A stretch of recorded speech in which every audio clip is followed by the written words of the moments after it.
Have you heard someone say Christianity is basically emotional blackmail? God says, love me or else, believe or be punished. That accusation gets thrown around a lot, especially online.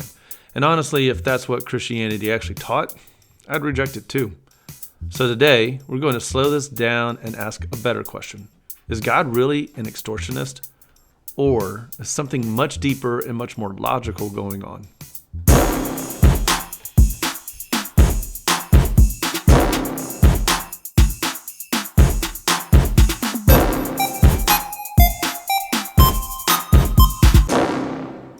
Let's start with something Christianity claims that most people gloss over. The Bible doesn't say God has love, joy, peace, patience, kindness, goodness, faithfulness, gentleness, and self-control. It says God is love and all the rest of those things. These things don't sit on a shelf somewhere in heaven. They flow out of who God is, which means God isn't just a moral lawgiver. He's the source of everything that makes life good. And that matters, because if you misunderstand that, you'll misunderstand hell, judgment, and freedom. So let me give you an analogy. Imagine existence like a house built in Antarctica. Now, no metaphor or analogy is perfect when it comes to God, but we're going to try this one out. Outside that house, it is lethal cold. Life is impossible there without intervention. Now, imagine the house has two rooms. The first room contains the only heat source, not one of many, the only one.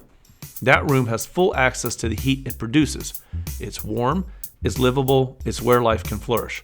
The second room has no heat source, and not only that, it has no access to the heat coming from the first room. No vents, no leaks, no borrowed warmth, and here's the key. The second room isn't artificially made colder, it simply reflects the natural temperature of Antarctica. Now, no one is forced into that cold room. The door isn't locked behind them. The heat isn't turned off out of anger. But the heat source cannot warm a room where it is absent and inaccessible. The cold room isn't cold because the heater is cruel. It's cold because the heater isn't there. That's the difference between punishment and reality. When people accuse God of extortion, they imagine him saying, do what I say, or I'll take good things away from you. But Christianity says something very different. God says, I am the source of those good things. Life apart from me will necessarily lack them. That's not a threat. That's an explanation of how reality works. And people push back here and say, well, didn't God design the house? Yes, and that matters. God didn't create the cold. Antarctica was already cold. God introduced heat into a hostile environment. Life is a gift. Warmth is not owed. The second room isn't a trap. It's the boundary of life apart from the source. Because if God were morally required to make the second room warm without the heat source, then warmth would exist independently of the heater.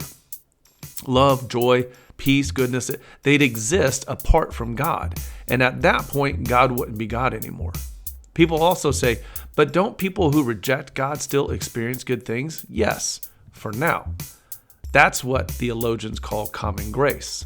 As long as the door is open, some warmth is felt in both rooms. That's mercy, not entitlement.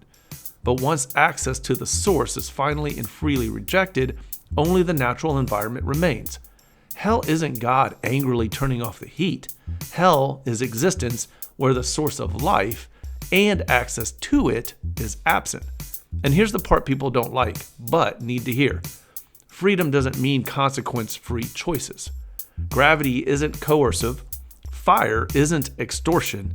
Oxygen dependency isn't manipulation. Reality is not coercive either. It's consistent. You can reject the source. You can reject access to the source, but you cannot reject the consequences of doing so. And someone always asks, why doesn't God just force everyone to stay in the warm room? Because forced proximity isn't love. A heaven where no one can refuse God wouldn't be loving. It would be controlled. Love requires the possibility of refusal, and refusal has consequences that cannot be wished away. But here's what separates Christianity from every caricature of it. God doesn't stand comfortably in the warm room yelling instructions. He enters the cold room.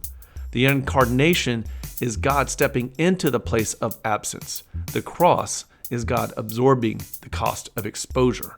The resurrection is the door standing open. The warmth isn't hoarded, it's offered at great personal cost. So no, God isn't an extortionist. He isn't withholding warmth as leverage. He is the warmth.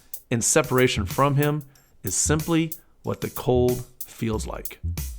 If this episode helped you see God a little more clearly or helped untangle a question you've been carrying, I'd love for you to do a few simple things. First, like, share, or subscribe to the podcast. Those small actions really do help this conversation reach people who are quietly wrestling with the same questions. Second, if this episode made you think of someone, a friend, a family member, a coworker, send it to them. Sometimes clarity is a gift we give, not an argument we win. And finally, if you want to go deeper, you can find the full written version of this episode on my Substack. Just search my name or check the link in the show notes. That's where a lot of this thinking gets worked out on the page. This is It Makes Sense, where we explore how the Christian worldview makes the most sense of life in the universe. Thanks for listening, and God bless.